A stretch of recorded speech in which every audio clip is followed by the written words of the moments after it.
Hi, இன்றைக்கி நான் செய்ய போகிறது வெஜிடபிள் மஞ்சூரியன். எப்படி செய்கிறதுன்னு பார்க்கலாமா? தேவையான பொருட்கள் கேரட்டு, பீன்ஸு, கேப்சிகம், கேபேஜ். இது எல்லாத்தையும் நல்லா பொடியாக நறுக்கிடுங்க. சாப்பரில் போட்டு இல்லைன்னா சாப் பண்ணி எடுத்து வச்சுக்கோங்க. கொஞ்சமாக மிளகு எடுத்து க்ரஷ் பண்ணி அதையும் இதோடு சேர்த்துருங்க. அப்புறமா இந்த டிஷ்ஷுக்கு தேவையான அளவுக்கு உப்பு போட்டுருங்க. போட்டுட்டு நல்லா பெசருங்க. அதுக்கப்புறமா 2 டீஸ்பூன் கார்ன்ஃப்ளவர், 2 டீஸ்பூன் மைதா மாவு போட்டுட்டு நல்லா மிக்ஸ் பண்ணுங்கள். மிக்ஸ் பண்ணிவிட்டு தேவையாக தண்ணி கொஞ்சமாக தெளித்து பசைங்க. நல்லா பிசைஞ்சிங்கன்னா உங்களுக்கு கையில் ஒட்டாமல் நல்லாவே வரும். தேவைப்பட்டதுன்னா 1 ஸ்பூன் எண்ணெய் போட்டுக்கோங்க. போட்டுட்டு நல்லா பிசைஞ்சிட்டு இந்த மாதிரி அழகாக உருண்டி எடுத்து வச்சுக்கோங்க.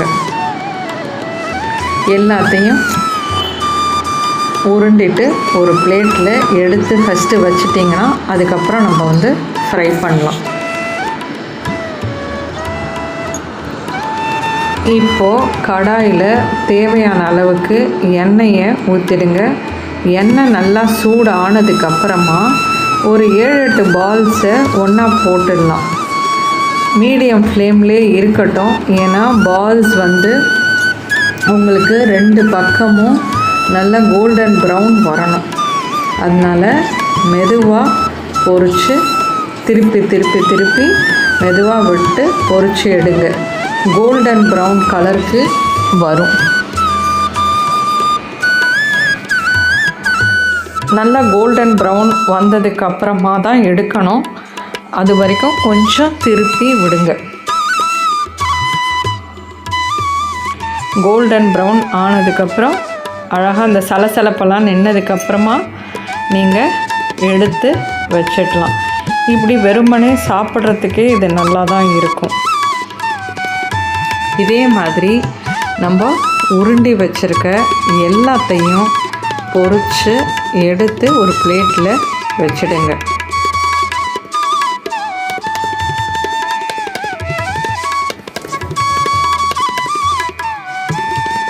எடுத்து வச்சிட்டாலே நம்மளோட மேஜர் ஒர்க்கு முடிஞ்சிருச்சு மஞ்சூரியனுக்கு.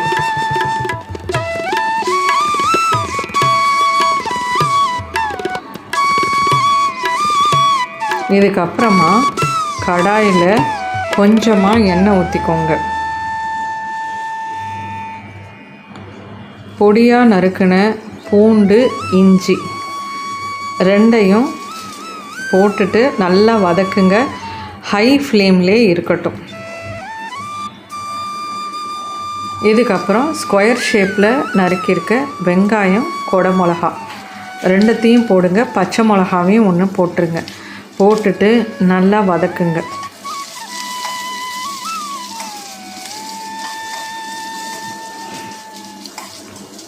கொஞ்சமாக உப்பு சேர்த்துருங்க. ஏன்னா நம்ம சாஸில் ஏற்கனவே மஞ்சூரியனில் எல்லாத்துலேயும் உப்பு போட்டிருக்கோம். ஸோ அதனால் கொஞ்சமாக உப்பை சேர்த்துருங்க. சேர்த்துட்டு நல்லா வதக்குங்க. இப்போ டொமேட்டோ கெச்சப்பு, கொஞ்சம் சில்லி சாஸு போட்டுட்டு ஒரு 2 நிமிஷம் நல்லா வதக்குங்க. அதுக்கப்புறமா கொஞ்சமாக சோயா சாஸ் போடுங்க. போட்டுட்டு நல்லா எல்லாத்தையும் கலந்து விடுங்க. ஒரு 2 மினிட்ஸ் நல்லா வதக்குங்க. வதக்குனதுக்கு அப்புறமா நம்ம ஃப்ரை பண்ணி வச்சுருக்க வெஜிடபிள் பால்ஸ் எடுத்து அதோட மிக்ஸ் பண்ணிவிடுங்க.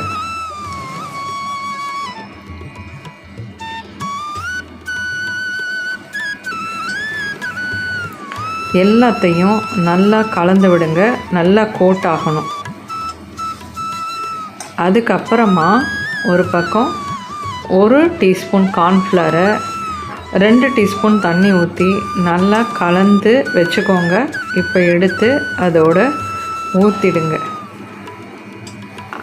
இந்த ஸ்டேஜில் ஸ்ப்ரிங் ஆனியன்ஸ் எடுத்து தூவலாம்.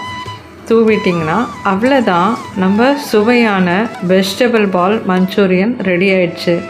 அவ்வளோதான், சிம்பிள்.